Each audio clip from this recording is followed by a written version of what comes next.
Hi, my name is Tim Moffat, and this is my presentation on Wells Fargo and their unethical business practices which led to bad communication with stakeholders and employees. I hope you enjoy. Wells Fargo is the second largest bank in the United States. They've been found to be utilizing unethical and, in some cases, criminal behavior in recent years by forging foreclosure documents and opening ghost accounts in the names of existing customers without their consent in order to boost incentives for employees. Further, these ghost accounts have been found to be the cause of millions of dollars in undeserved or overdraft fees. The organization was not transparent in its handling of the situation and was not able to utilize the CEO at the time in order to stave off bad press. Wells Fargo's mishandling of the scandal leads to external publics interpreting the organization as being callous and motivated primarily by profits. The organization should have been more transparent and focused their intentions on hiring a new CEO from outside the organization in order to retool the culture of the company. They should have issued an assertive and apologetic response to the scandal and gotten the CEO in front of the public in order to assure stakeholders that someone is in charge of rectifying the organization's mistakes. Wells Fargo expects its team members to adhere to the highest possible standards of ethics and business conduct with customers, team members, vendors, stockholders, and the communities it serves, and to comply with all applicable laws, rules, and regulations that govern our businesses. This is part of the Wells Fargo Team Member Code of Ethics and Business Conduct. It is, however, not the standard that Wells Fargo has kept for itself. The organization's behavior enabled unethical employees and afforded some the opportunity to boost their sales figures in order to incur bonuses. The 5,300 employees that were fired last year were all middlemen and low-level executives. That is to say, no one is responsible for ensuring all employees follow the ethical standards put forth by the organization. This information came to light after it was proven that in 2015 the bank hired people specifically to electronically sign forged foreclosure documents. Recently, it was uncovered that Wells Fargo found 1.4 million more phony accounts that had not been accounted for in the last year, after the company paid its restitution to the original customers that were a party to the ghost account scheme. The findings brings the number of potentially unauthorized accounts to 3.5 million. Some steps that might help the organization to refocus their attention and win back some positive feedback are: bring in outsiders to refocus the trajectory of the organization, analyze corporate policy and its impact on employee behavior, provide an assertive and prompt response with a clear, full-throated apology that considers the audience. Going forward, the organization needs to make the CEO responsible for making these statements. Initially, the CEO was reportedly not involved and the scandal was attributed to employees. However, corporate culture, specifically an organization's ethics, are not only determined but enforced at the top. Transparency is important on all facets of an organization, but can be integral to an organization's recovery from scandal.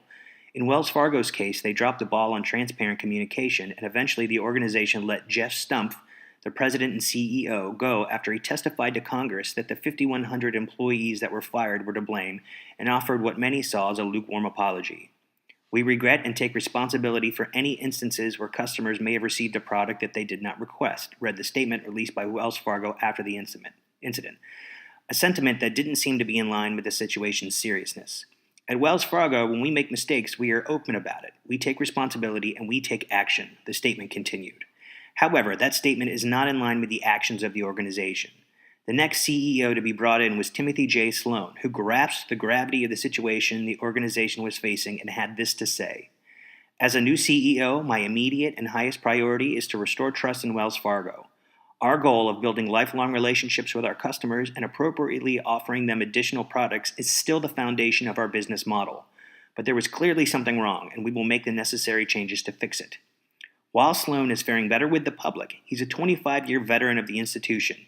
Utilizing existing management is not an overly positive way to make the case for a change in organizational direction. With new blood come new strategies. Many of the employees that were let go from Wells Fargo for unethical practices reportedly did so because of the competitive nature of the organization's policies. Had Wells Fargo fostered an environment that emphasized customer service and doing what's best for stakeholders, this situation wouldn't have led to 3.5 million potentially fraudulent accounts. Outside help analyzes the culture to find the cracks that can be exploited unethically. If the culture represents an unreasonable expectation of its employees, then the organization must reassess the reason for the expectation. Given branch locations economic activity in given areas, etc., it's not realistic for a set amount of new accounts to be opened in every branch nationally. The pressure put on employees to do so and the willingness of managers to ignore unethical behavior is an issue that should be addressed at the top. By reassessing the communities that Wells Fargo has decided to put branches in, the organization can get a better understanding of what a realistic target amount of accounts should be. This would place the employees in a position to provide good customer service and regain the good graces of their stakeholders. Wells Fargo did themselves no favors by initially taking a laissez-faire approach to the scandal. Many public relations professionals saw the mismanagement of the crisis as a way of letting the whole thing fizzle out. This was not the case. The best way to deal with situations that have human repercussions is to unequivocally apologize, take the hit, make amends, and work towards a situation that rebuilds trust with stakeholders. Strong leadership admitting mistakes and owning up to organizational issues sends a message to stakeholders are important and integral to the company's future. However, when the initial scandal broke, there wasn't a focused response by John Stumpf. After the bank was ordered to pay back their customers, Wells Fargo issued a statement that read, "The ruling allows us to put the legal process behind us and to focus our resources and energy on what we do best, serving the needs of the nation's homeowners." This statement is attributed to Franklin Codell, the president of Home Lending. This was a missed opportunity for Stumpf to apologize directly to stakeholders in an effort to win back trust and establish Wells Fargo as an institution of integrity. This is a classic example of where image restoration theory could have been utilized in order to take responsibility. An ongoing process of communication lets stakeholders feel like they are on the inside of an organization's machinations. Transparency should be seen as an active participation in acquiring, distributing, and creating knowledge, a process of updating and sharing stories in order to learn from others. Failure to be seen as transparent can be damaging to an organization. What is most important about transparency is that it builds social capital with stakeholders in times of prosperity that can be spent during a crisis.